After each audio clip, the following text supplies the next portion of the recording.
अल्हम्दुलिल्लाहि रब्बिल आलमीन वस्सलातु वस्सलामु अला सय्यिदिल मुरसलीन अम्मा बअद फ़अऊज़ु बिल्लाहि मिनश शैतानिर रजीम बिस्मिल्लाहिर रहमानिर रहीम अस्सलातु वस्सलामु अलैका या रसूलल्लाह व अला आलिका व अस्हाबिका या हबीबल्लाह अस्सलातु वस्सलामु अलैका या नबियल्लाह व अला आलिका व अस्हाबिका या नूरल्लाह। মাদানী চ্যানেলের দর্শক অনুষ্ঠান শানে নাজুলে আপনাদেরকে স্বাগতম জানাচ্ছি। আল্লাহ রাব্বুল আলামিন আমাদের সকলকে কুরআনে মাজিদ ফুরকানে হামিদ আর তার শিক্ষার উপরে আমল করার তৌফিক দান করুন। আমাদের প্রিয় রাসূল সাল্লাল্লাহু আলাইহি ওয়া আলিহি ওয়াসাল্লামের ফরমানে মুআজ্জাম আলিশান হলো, যেই ব্যক্তি জুমার দিন আমার উপর 100 বার দরুদ পাঠ করেন, আল্লাহ তার 100টি চাহিদা পূর্ণ করে দেন। 30টি চাহিদা দুনিয়াবি আর 70টি চাহিদা আখিরাতের আল্লাহ পূরণ করে দেন। আল্লাহ রাব্বুল আলামিন আমাদের সকলকে অধিক হারে বারেগাহে রিসালতে দরুদ ও সালাম পেশ করার তৌফিক দান করুন। সল্লু আলাল হাবিব সাল্লাল্লাহু তাআলা আলা মুহাম্মদ সাল্লাল্লাহু আলাইহি ওয়া আলিহি ওয়াসাল্লাম। সালাতান ওয়া সালামান আলাইকা ইয়া রাসূলুল্লাহ। মাদানী চ্যানেলের দর্শক, এই অনুষ্ঠানে আমরা বিশেষ করে একটি টপিক আর একটি আয়াতে মুবারকা, তার প্রেক্ষাপট, শানে নাজুল আর সেই সংক্রান্ত কিছু ব্যাখ্যা, শব্দচয়ন, অতঃপর তার ব্যাখ্যা এবং বিশ্লেষণ সমূহ আরজ করার চেষ্টা করি। শুরু থেকে শেষ আমাদের সাথে এই প্রোগ্রামে আপনারা যুক্ত থাকুন। কুরআনে পাকের সাথে সম্পৃক্ত একটি আয়াত আর শানে নজুল আর কিছু হাদিসে তাইয়্যিবা ইনশাআল্লাহ আমরা শিখার এখানে চেষ্টা করব। কুরআনে পাকের মধ্যে আল্লাহ রাব্বুল আলামিন একটি জায়গায় ইরশাদ করেছেন, বিসমিল্লাহির রহমানির রহিম, ওয়ামা কানাল মুমিনুনা লিয়ানফিরু কাফাহ ফালাউলা নাফারা মিন কুল্লি ফিরকাতিন মিনহুম তাইফাতুন লিয়াতাফাক্কাহু ফিদ-দীন ওয়া লিয়ুনযিরু কওমাহুম ইযা রাজাউ ইলাইহিম লাআল্লাহুম ইয়াহযারুন। আর মুসলমানদের থেকে এটা তো হতেই পারে না যে সবাই একসাথে বের হবে, তো তাদের প্রত্যেক দল থেকে একটি দল কেন বের হতো না, যাতে তারা ধর্মের জ্ঞান অর্জন করত আর যখন সম্প্রদায়ের কাছে ফিরে আসত আর তাদের সতর্ক করত যাতে তারা ভয় পায়।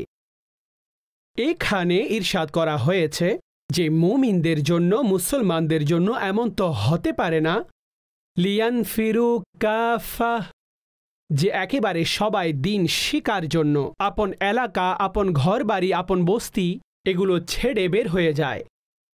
এটা তো হতে পারে না, কিন্তু এতটুকু তো অবশ্যই হতে পারে যে প্রত্যেক সম্প্রদায় থেকে একটি দল, ফালাউলা নাফারা মিন কুল্লি ফিরকাতিন মিনহুম তাইফাতুন লিয়াতাফাক্কাহু ফিদ-দীন, যেমনটা কেন নয় যে সম্প্রদায়ের একটি দল তারা বের হতো আর তাফাক্কু ফিদ-দীন অর্জন করে, দ্বীনের জ্ঞান সাধনা অর্জন করে। আর উদ্দেশ্য কি হবে? লিয়ুনযিরু কওমাহুম ইযা রাজাউ ইলাইহিম, যাতে তারা সতর্ক করতে পারে, অর্থাৎ আল্লাহর আহকাম শুনিয়ে তাদেরকে সতর্ক করতে পারে আপন কওমকে যখন তারা তাদের কাছে ফিরে আসে, যাতে তারা ভয় পায় আর এই আহকাম অনুযায়ী নিজেদের জীবনকে গঠন করে।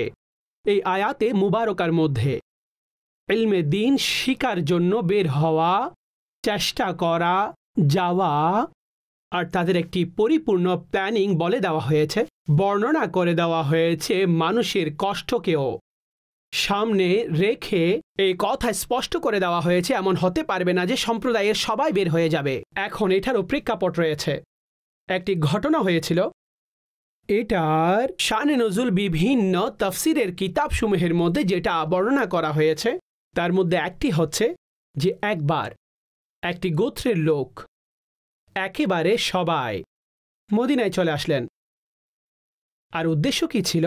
উদ্দেশ্য তাদের এটাই ছিল যে আমরা ইলমে দ্বীন শিখব। এখন তারা সবাই এখানে চলে আসলো। তো এখানে বিষয়টি এমন হয়েছিল যে তাদের পরিপূর্ণ এলাকা তো জনশূন্য হয়ে গিয়েছিল, আর এখানে মদিনার মধ্যে সামাজিক দিক থেকে জনশূন্য হয়ে গেছে, কেননা এই লোকেরা আসলো আর সাধারণ দিক থেকে মানুষের অনুমান এটাই হতো যে যারা আসত, মদিনার লোকেরা, মদিনার অধিবাসীগণ, তারা তাদের খিদমত করতেন, তাদেরকে খাওয়াতেন, তাদেরকে পান করাতেন আর তাদের খাবার দাবারের আয়োজন করতেন। তো অবস্থা এমন হয়েছিল যে একটি সম্প্রদায়ের পরিপূর্ণ লোকেরা চলে এসেছিল আর তারা বলল যে আমরা দিন শেখার জন্য এসেছি। কিন্তু দুই বস্তু সামনে আসলো, তাদের এলাকা জনশূন্য হলো আর মদিনার মধ্যে হঠাৎ জনশূন্য হয়ে গেল সামাজিক দিক থেকে। তো এই ব্যাপারে এই আয়াতে কারিমা নাজিল হয়েছে যে দিন শেখার জন্য একসাথে এই পরিপূর্ণভাবে যে পুরো গ্রাম খালি হয়ে গেছে, পুরো গোত্র খালি হয়ে গেছে, এভাবে এই শোনা, এই সমস্যা থেকে যেন বেঁচে থাকো। অতঃপর তাদের উপরেও তো অনেক ধরনের জিম্মাদারি রয়েছে। তারা আপন ঘর চালাতে, তাদের অনেকের বাচ্চা রয়েছে, বৃদ্ধ দুর্বল মা বাবা রয়েছে। তো এই সমস্ত বিষয়াদি যেটা পবিত্র শরীয়ত জিম্মাদারি হিসেবে দিয়েছেন, সাথে সাথে তাদেরকেও তো হালাল রিজিক তালাশ করতে তাদেরকে ব্যস্ত থাকতে হবে। তো বললেন এই পদ্ধতি অবলম্বন করো না যে পুরো গোত্র এভাবে চলে আসবে, না, বরং তোমাদের গোত্র থেকে একটি দল, অর্থাৎ প্রত্যেক গোত্র থেকে, প্রত্যেক জাতি থেকে একটি দল কেন বের হয়ে আসে না, যে কিছু লোক আসবে আর তারা দিন শিকার দিকে যাবে আর তাফাক্কুফিদ দিন, দিন সম্পর্কে তাদের সঠিক ধারণা চলে আসে। অতঃপর যখন পুনরায় ফিরে আসে, সেই দিন শিক্ষা লাভের উদ্দেশ্য এখানে বলে দেওয়া হয়েছে। তারা আপন কওমকে ভীতি প্রদর্শন করবে, তাদের ভয় লাগাবে আর তাদের দিনের পথে পরিচালিত করবে আর আল্লাহর আহকামসমূহ শোনাবে। এই আয়াতে মুবারকা যখন নাজিল হয়েছে তো একবারে একসাথে পরিপূর্ণ গোত্রবাসীকে ঘর থেকে বের হওয়ার জন্য এই নিষেধাজ্ঞা করা হয়েছে। আর একটি শানে নজুল এভাবেও বর্ণনা করা হয়েছে যে তাবুকের যুদ্ধের সময় যে লোকেরা যুদ্ধের ময়দানে যায়নি, তো তাদের জন্য অনেক কঠিন সিদ্ধান্ত নাজিল হয়েছিল। যখন এমনটা হলো, এরপরে যখন এমন কোনো ঘটনা সংঘটিত হতো, তো যখনই ঘোষণা হতো জিহাদ ফি সাবিলিল্লাহর ব্যাপারে, আল্লাহর রাস্তায় বের হওয়ার জন্য, তখন একেবারে সবাই রাসূলুল্লাহ সাল্লাল্লাহু আলাইহি ওয়াসাল্লাম তিনি অনেক যুদ্ধের মধ্যে তো একসাথে যেতেন আর কখনো তিনি এইভাবেই দল বানিয়ে তিনি পাঠিয়ে দিতেন মানুষদেরকে। তো যখন এই আয়াতের মধ্যে অর্থাৎ গজওয়ে তাবুকের মধ্যে যারা পেছনে চলে গিয়েছিল, কঠিন আহকাম নাজিল হয়েছিল, তখন থেকে কেউ বসে থাকতো না। তারা কি করতো যে তারা বলতো যে এখন চলো, এখন এলান হয়েছে, এখন চলো। এখন এমন হলো সবাই চলে গেল, রাসূলুল্লাহ সাল্লাল্লাহু আলাইহি ওয়াসাল্লাম মদিনায় তাশরীফ রাখতেন আর ওনার কাছে অল্প লোক ছিল। তো এই ব্যাপারেও এই আয়াতে মুবারকা নাজিল হয়েছে যে এখন এইদিকেও যদি আল্লাহর রাস্তায়ও যাও তাহলে এইভাবে সবাই একসাথে চলে যেও না, বরং কিছু সংখ্যক মদিনায়ে পাকের মধ্যে রাসূলুল্লাহ সাল্লাল্লাহু আলাইহি ওয়াসাল্লামের কাছেও থাকো আর এইখানে থেকে সে ইলম অর্জন করো। তো এই পদ্ধতিও এখানে বর্ণনা করে দেওয়া হয়েছে।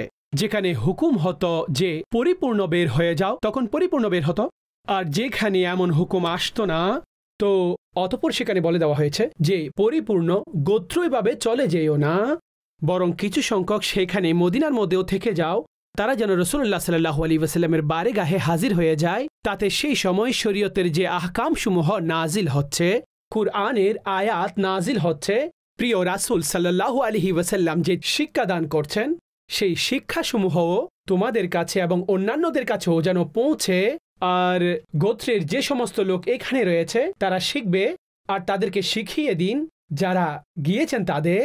আর এটা ইসলাম অনেক সুন্দরভাবে জ্ঞান অর্জন করার একটি পদ্ধতি, বরং অনেক বিবেচনায় একটি ব্যাপক প্ল্যানিং কি হওয়া উচিত সেই বিষয়ে একটি পুরো প্ল্যান তৈরি করে দিয়েছেন যে যে কোনো কাজের মধ্যে গভীরতা অর্জন করতে হলে অথবা যে কোনো ন্যাক কাজকে ভালোভাবে করতে গেলে তো তার একটি পদ্ধতি বর্ণনা করে দিয়েছেন।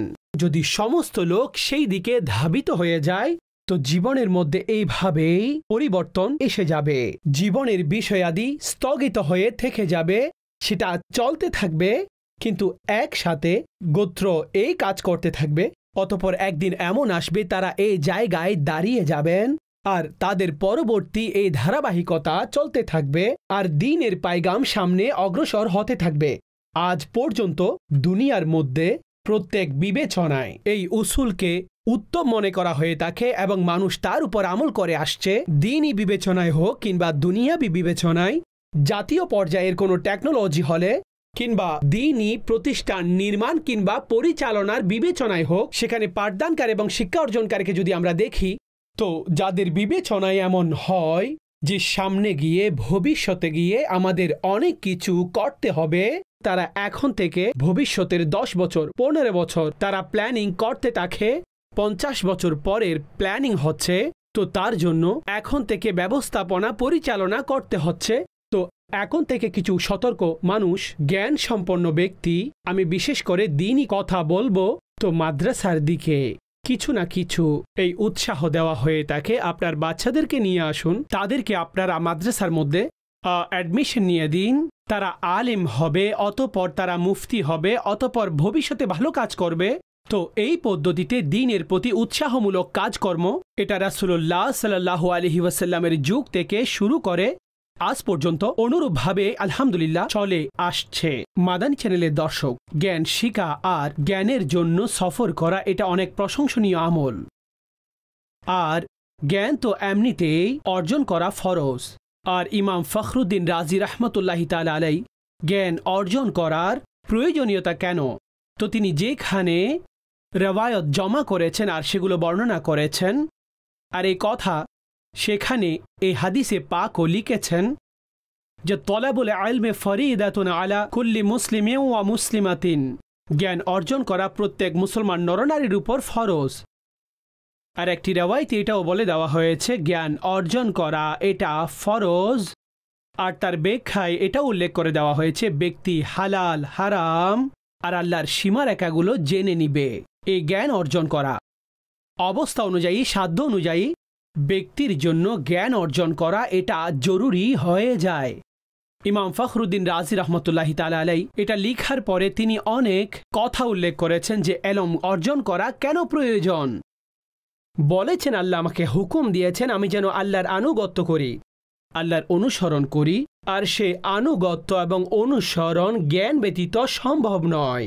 যে আমি কিভাবে সেই আনুগত্য এবং অনুসরণকে বজায় রাখবো যতক্ষণ জ্ঞান অর্জন করব না, এই জন্য জ্ঞান অর্জন করাটা প্রয়োজন। আল্লাহ আমাকে হুকুম দিয়েছেন যে শয়তান তোমার দুশমন, তার কাছ থেকে বেঁচে থাকো।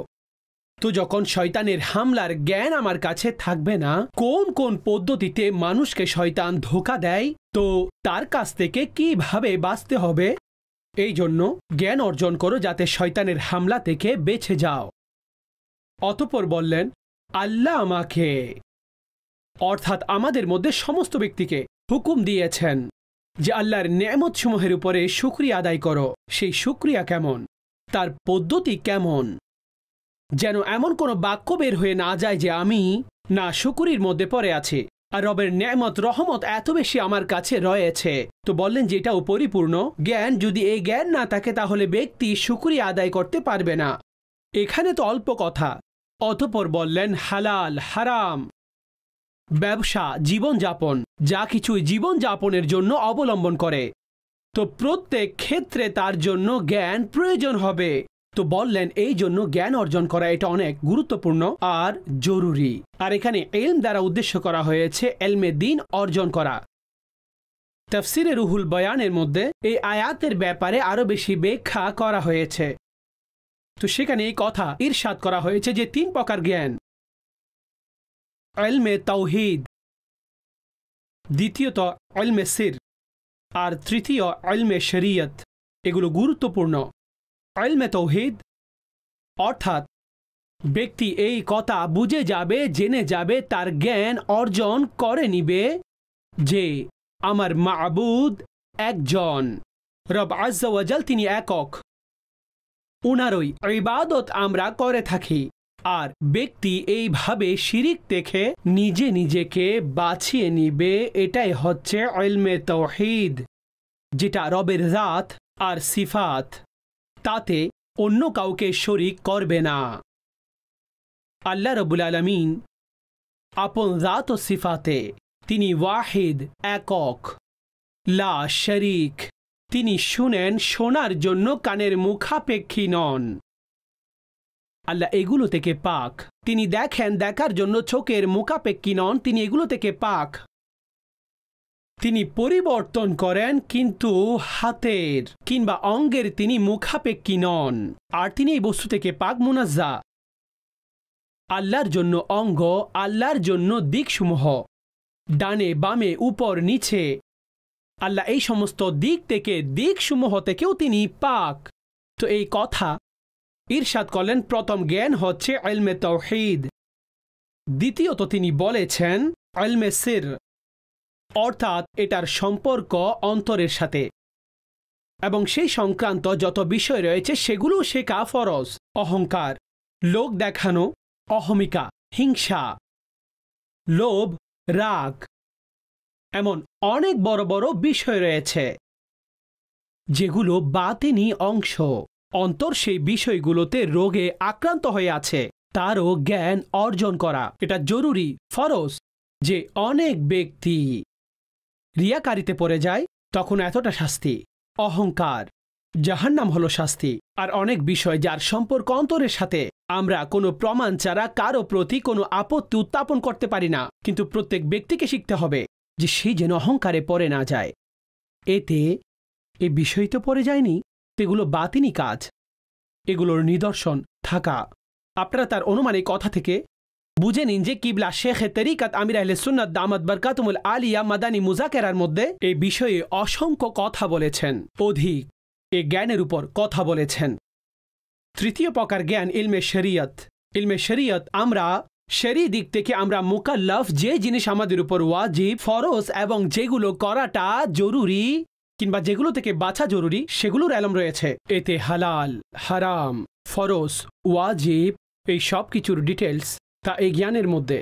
তো যতটুকু সম্ভব প্রত্যেক ব্যক্তির জন্য সে জ্ঞান অর্জন করা জরুরি। সর্বপ্রথম শুরু করব আকায়েদ, যে যাতে আকিদা যথার্থ হতে পারে, আকিদার মধ্যে যেন গুমরাহি না আসে, আকিদাতে কোনো ধরনের বক্রতা যেন না আসে, আকিদার মধ্যে যেন এমন কোনো বেয়াদবি অন্তর্ভুক্ত না হয়। এগুলো থেকে নিজেকে বাঁচান, এগুলো আকিদার মধ্যে। অতঃপর আমলের অবস্থান, এখন তার মধ্যে আছে নামাজ, রোজা, হজ, যাকাত, এই সমস্ত ডিটেলস। অতঃপর বাতিনি বিষয়সমূহের মধ্যে এই লোভ, রাগ, অহংকার, লোক দেখানো, এই সমস্ত কিছু এই ডিটেলের মধ্যে চলে আসবে। আর সাথে সাথে আপন বিজনেস, ব্যবসা, কাজকর্ম, যা কিছু প্রয়োজন, এগুলো দেখতে হবে। তো এটা দ্বীনি জ্ঞানের একটি সৌন্দর্যমণ্ডিত একটি বাগান। এই অবস্থায় এটি অগ্রগণ্য। এই জ্ঞান প্রথমে অর্জন করতে হবে। জ্ঞান অর্জনের বদৌলতে উলামাগণের মান মর্যাদা অনেক বৃদ্ধি পায়। আলেমকে আবিদের উপরে, যে সারা রাত নফল ইবাদত করে সকালে রোজারত অবস্থায় কাটায়, তার উপর আলেমকে ফজিলত এবং শ্রেষ্ঠত্ব দেওয়া হয়েছে। বরং হাদিসে পাকে ইরশাদ করা হয়েছে, ফাক্কিহুন আশাদ্দু আলা শাইতানি মিন আলফি আবিদিন। আরেকটিতে ফাকিহুন ওয়াহিদুন, একজন ফকিহ তিনি শয়তানের উপরে 1000 আবেদের উপরেও শক্তিশালী হয়। কেন? একজন ফকিহ তিনি অনেকের আকীদা সংরক্ষণ করেন, তাদের ঈমান বাঁচান, শয়তানের জালে তাদেরকে ফেঁসে যেতে দেন না, বিভিন্নভাবে তাদেরকে শিক্ষা দিয়ে তাদেরকে সেই সরল পথে রাখেন। একজন আলিম আর অন্যদিকে 1000 জন ইবাদত গুজার হলে শয়তান তাদের ইবাদত নিয়ে চিন্তা করে না, কিন্তু সেই একজন আলিম এবং একজন ফকিহ, ওনারা এমন যে শয়তান ওনাদেরকে ভয় পায় যে ওনারা 1000 বান্দার উপরে আমার উপর ভারী, কঠিন। কেননা ওনারা মানুষকে সরল পথে চালান, ওনারা মানুষের ঈমান বাঁচিয়ে নেন, তারা মানুষকে এমন শিক্ষা দান করেন লোকেরা আমার কাছ থেকে তাদের ঈমান সংরক্ষণ করে নেন, অর্থাৎ আমার সেই ফাঁদের মধ্যে পা দেন না। রাসূলুল্লাহ সাল্লাল্লাহু আলাইহি ওয়াসাল্লাম ইরশাদ করেছেন, মান সালাকা তরিকান ইয়ালতামিসু ফিহি ইলমান সাহালাল্লাহু লাহু তরিকান ইলাল জান্নাহ। ইরশাদ করলেন, যারা জ্ঞান অর্জনের পথে গমন করে, জ্ঞান অর্জন করার জন্য কোনো রাস্তা যারা অবলম্বন করে, আল্লাহ পাক তার জন্য জান্নাতের রাস্তাকে সহজ করে দেন। মূলত তিনি জান্নাতের রাস্তায় গমন করছেন। আরেকটি রিওয়ায়াত ইরশাদ করা হয়েছে, মান খারাজা ফি তলাবিল ইলমে, জ্ঞান অর্জন করার জন্য যে কেউ কোনো পথ অবলম্বন করল, বললেন ফাহুয়া ফি সাবিলিল্লাহ হাত্তা ইয়ারজিআ, তিনি আল্লাহর পথে রয়েছেন, আল্লাহর রাস্তায় রয়েছেন ফিরে আসা পর্যন্ত। যতক্ষণ তিনি ফিরে আসেন না ততক্ষণ তিনি ফি সাবিলিল্লাহ। আর এই কথাও ইরশাদ করেছেন, মান ইউরিদিল্লাহু বিহি খায়রান ইউফাক্কিহু ফিদ্দীন, আল্লাহ যার জন্য উত্তম পরিকল্পনা করেন ওনাকে দ্বীনের জ্ঞান দান করেন। ওয়া ইন্নামা আনা কাসিমুন ওয়াল্লাহু ইউতি, হুজুর ইরশাদ করছেন আমি বন্টনকারী, আল্লাহ দানকারী, আল্লাহ দান করেন। সুবহানাল্লাহ। তো এই জ্ঞান, এই মিরাস রাসূলুল্লাহ সাল্লাল্লাহু আলাইহি ওয়াসাল্লামের মিরাস। সাহাবায়ে কেরাম আলাইহিম রিদওয়ানের জীবনী যদি আমরা দেখি, কত বেশি প্রচেষ্টা চালাতেন ইলম শিকার জন্য। বারেগাহে রিসালাত থেকে একটি শব্দ ওনারা মূলত যাতে থেকে না যায় সতর্ক থাকতেন নিয়ম অনুসারে। কিছু এমন ছিলেন যারা লিখতেন, কিছু এমন ছিলেন যারা অনেক মুখস্থকারী, তারা শুনতেন। ওনার বারেগাহে বসার হুজুর সাল্লাল্লাহু আলাইহি ওয়াসাল্লাম এটা পছন্দ করতেন, যাদের স্মৃতিশক্তি ভালো তারা যেন পাশে বসেন। নওজওয়ান মুখস্থবিদ্যায় পারদর্শী। এতে এটাও জানা গেল যে ইলমে দ্বীন তার জন্য মেধা, বুদ্ধিমত্তা। এমন নয় যে ব্যক্তি বাচ্চাদের মধ্যে যার কম বুদ্ধিমত্তা রয়েছে, যার মেধা নেই, তাকে এটা বলা যে তাকে মাদ্রাসায় দিয়ে দাও, তাকে মৌলানা সাহেবকে সোপার্দ করে দাও। না না না, যার স্মৃতিশক্তি ভালো, যার মুখস্থবিদ্যা ভালো, যার বুদ্ধিমত্তা রয়েছে, যত ভালো মেধা থাকবে ততটা উত্তমভাবে সেই দ্বীনের খেদমত করতে পারবে। দর্শক, এখানে একটি কথাও মাথায় যেন তাকে, এই জ্ঞান শুধুমাত্র আকাঙ্ক্ষা, অথবা এইভাবে বলা যায় বাস শুধুমাত্র অন্তরে আকাঙ্ক্ষা রয়েছে, আশা রয়েছে, আর চেষ্টা নেই, পরিশ্রম নেই, তখন এটা ভুল যে জ্ঞান অর্জন হয়ে যাবে। ইন্নামাল ইলমু বিত্তাআল্লুম, এই জ্ঞান অর্জন করার মাধ্যমে হয়, এটা অর্জনের মাধ্যমে। এটা অর্জনের জন্য আমাদের চেষ্টা করতে হবে।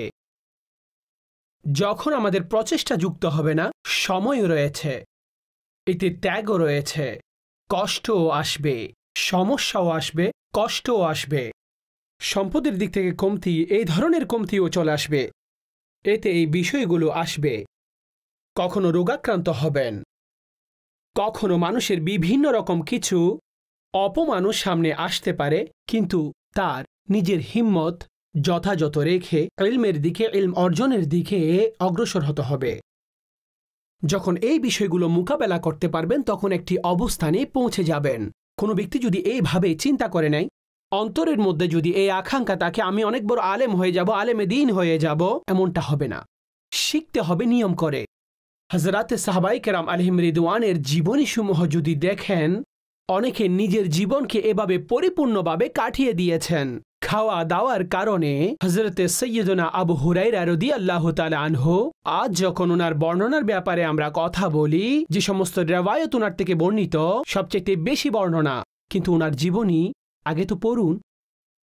কখনো কখনো ক্ষুধার যন্ত্রণায় ছটফট করত, জমিনে তশরিফ আনতেন, পরে যেতেন, কিন্তু ইলমের মধ্যে তিনি সেই ধরনের ফোকাস রাখতেন, আর জ্ঞানকে ফোকাস করে তিনি পড়তে থাকতেন আর সেগুলো শিখতে থাকতেন। আর এমনও সাহাবায়ে কেরাম ছিলেন যারা দুজন মিলে পার্টনারশিপ করে রেখেছিলেন, যে একদিন আপনি কাজে যাবেন, আমি জ্ঞান অর্জন করব, আপনি জ্ঞানের ব্যাপারে আমাকে বলবেন, আর সেই ব্যবসার মধ্যে আপনারও অংশ থাকবে। আচ্ছা, পরের দিন একজন কাজে যাচ্ছেন, অন্যজন আবার জ্ঞান অর্জন করছেন। উৎসর্গ হও, এই নিয়ম, এই চিন্তা ভাবনা, এটাও হওয়া উচিত যে আমরা যেখান থেকে জ্ঞান অর্জন করছি, যেখান থেকে আমরা জ্ঞান অর্জন করছি, সেখানে এই পদ্ধতি অবলম্বন করা যেতে পারে। পরিশেষে এই কথাও এখানে আরজ করছি যে কার কাছ থেকে অর্জন করতে হবে, কেননা এটা ইলমে দ্বীন। উনজুরু আম্মান তাখুযুনা দীনাকুম, তোমরা দেখে নাও তোমরা দ্বীন কার কাছ থেকে গ্রহণ করছো। কোনো এমন ব্যক্তির কাছ থেকে দ্বীন অর্জন করা যে গুমরাহির দিকে রয়েছে, পথভ্রষ্ট হয়েছে, বিয়াদবির মধ্যে রয়েছে। রাসূলুল্লাহ সাল্লাল্লাহু আলাইহি ওয়াসাল্লাম, হযরতে সাহাবায়ে কেরাম আলাইহিম রিদওয়ান, আউলিয়ায়ে সালিহিন কামিলিন, ওনাদের ব্যাপারে তাদের আলোচনা কেমন, তাদের প্রতি তারা আদব রাখেন কি রাখেন না, এটাও দেখুন। ইমাম ইবনে শিরিন রহমতুল্লাহ আলাইহি, ওনার কাছে একজন ব্যক্তি আসলেন আর বললেন, আমি কোরআনের দুই একটি কথা আপনার কাছে বলবো। তিনি বললেন, আমি শুনবো না। তোমার কাছ থেকে শুনবো না, কারণ তার সম্পর্ক সেই সময় তাদের সাথে ছিল যারা গুমরাহির মধ্যে ছিল। তো ওনাকে লোকেরা বলল, হযরত, কোরআনের কথা আপনি শুনে নিতেন। বললেন, আমি কেন তাদের কাছ থেকে শুনবো? যে সে কোরআন থেকে বানিয়ে যদি এমন কোনো গল্প বলে ফেলে যেটা আমার অন্তরে দাগ খেটে যায়। যদি উনি অনেক বড় ইমাম ছিলেন, আল্লামা ছিলেন, উনি এই ধরনের বিষয়ে, এটা অনেক কঠিন ছিল যে ওনার অন্তরে এই বিষয়ে দাগ কেটে যাবে, কিন্তু উনি আমাদেরকে বুঝিয়ে দিলেন যে যখন এত বড় ইমাম এখানে এই জবাব দিচ্ছেন, তো একজন সাধারণ ব্যক্তি, মানুষ তো বলে থাকে যে আমরা কোরআনের কথা শুনছি, শুনবেন তার কাছ থেকে যে যিনি পরিপূর্ণভাবে সহিহুল আকীদা, আকীদার বিবেচনায় যথার্থ হবে। না হয় যদি আপনারা এইভাবে দিন শিখতে থাকেন, তো অতঃপর অন্যদিকে অন্য পথে মাআযাল্লাহ চলে যাবেন, যেটা দিন থেকে দূরে সরিয়ে দিবে। তো আমরা এমন দিন আহলে হক থেকে, এমন ব্যক্তিবর্গের কাছ থেকে সেই দিন শেখা উচিত। আর আজকের আলোচ্য বিষয়ও আমাদের ইলমে দ্বীনের জন্য বের হওয়া, সফর করা, আর কিছু আয়াতে মুবারকা আর হাদিসে পাক এখানে আরজ করেছি। আল্লাহ রাব্বুল আলামিন আমাদেরকেও ইলমে দ্বীনের যৌক এবং শৌক দান করুন, যে জ্ঞান অর্জন করব তার উপর আল্লাহ আমাদের আমলের তৌফিক দান করুন।